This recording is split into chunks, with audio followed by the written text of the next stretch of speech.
zaman dahulu orang-orang takut kepada Allah. Bahkan Nabi sudah mengatakan sab'atun, ada 7 golongan.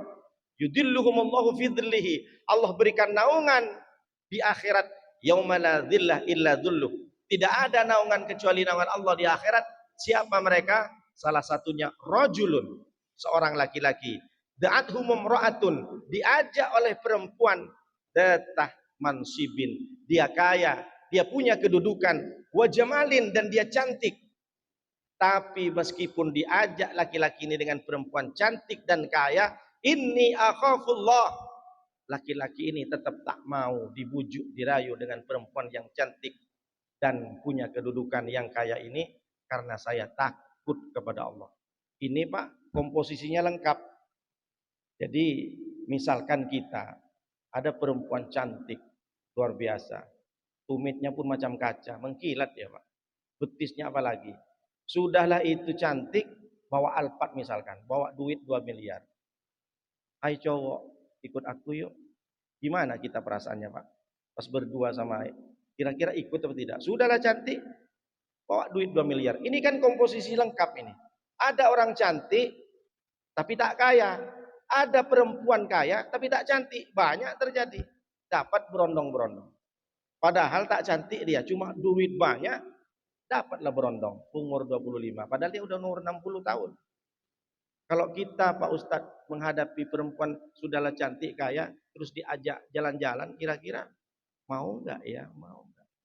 Tapi kata Allah, kata Rasulullah SAW, orang yang laki-laki ini sudah jelas ada gratisan, misalkan perempuan sudahlah cantik, kemudian dia kaya, diajak berzina laki-laki ini, diajak jalan-jalan untuk bermaksiat, masuk ke klub malam, tapi dia menolak karena dia ini akhafullah, karena saya takut kepada Allah.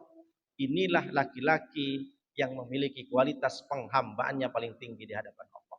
Jadi pesan pertama disampaikan oleh Nabi kepada Abu Hurairah, takutlah engkau kepada perkara haram, maka engkau akan menjadi a'badan nas, tingkat paling tinggi penghambaannya di hadapan Allah. Apa maknanya? Kalau kita bisa menghindarkan perkara-perkara haram, maka kita seimbang Pak. Sekarang ini kan banyak sudah tak seimbang. Ibadah terus, maksiat juga dilakukan. Ada istilah orang bilang STMJ, sholat terus, maksiat jalan. Bukan susu telur madu jahe.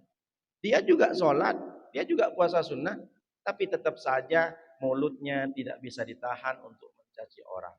Tidak bisa ditahan tangannya juga mengambil sesuatu yang bukan haknya.